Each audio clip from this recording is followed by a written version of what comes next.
ఈ ఒక్క టాస్క్ ద్వారా తెలిసిపోతుంది నిఖిల్ మనసు ఎలాంటిదో. అయితే Bigg Boss last mega chief contender task అయితే హౌస్ మేట్స్కి అయితే అందరికీ ఇస్తారు. ఇందులో భాగంగానే ప్రతి ఒక్క టీ షర్ట్ అయితే వస్తుంది. ఆ టీ షర్ట్ పట్టుకుని ఎవరైతే లాస్ట్ వరకు బొమ్మకి ధరిస్తారో వాళ్ళే మెగా చీఫ్ కంటెండర్గా అవుతారని బిగ్ బాస్ అయితే అనౌన్స్ చేస్తారు. అయితే ఇందులో భాగంగానే టేస్టీ తేజ టీ షర్ట్ అయితే పడుతుంది. అప్పుడు వెంటనే నిఖిల్ దాన్ని సేవ్ చేసి పట్టుకోవడంతో అప్పుడే రోహిణి, అవినాష్ అలాగే గౌతమ్ వచ్చి ఆ టీ షర్ట్ చింపాలని ఎంత ప్రయత్నించినా నిఖిల్ మాత్రం ఆ టీ షర్ట్ని పట్టుకొని తేజకి అయితే ఇస్తారు. ఇక ఆఖరి రౌండ్లో టేస్టీ తేజ అయితే ఆ బొమ్మకి టీ షర్ట్ ధరించడంతో ఇక వెంటనే tasty Teja mega chief contender అయితే అవుతారు. దీనిలో భాగంగానే అవినాష్కి అయితే చెప్తూ ఉంటాడు నిఖిల్, నేను మొన్న టేస్టీ తేజని వరస్ట్ హౌస్మేట్ అంటూ నామినేట్ చేశాను. అందుకే వాళ్ళ అమ్మ రాలేదు. నిజంగా మా అమ్మ వచ్చి నేను సంతోషించేవాడినే కాదు, వాళ్ళ అమ్మ రాకపోతే.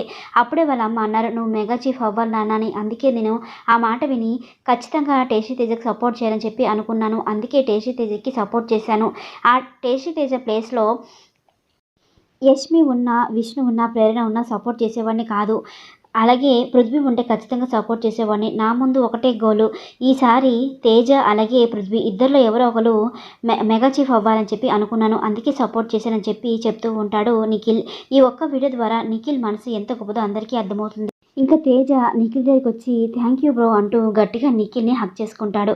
మరి ఈ విషయంపై మీరేమనుకుంటున్నారో కామెంట్ చేయండి. ఇలాంటి మరిన్ని లేటెస్ట్ అప్డేట్స్ కోసం మన ఛానల్ సబ్స్క్రైబ్ చేసుకొని సపోర్ట్ చేయండి. Thanks for watching.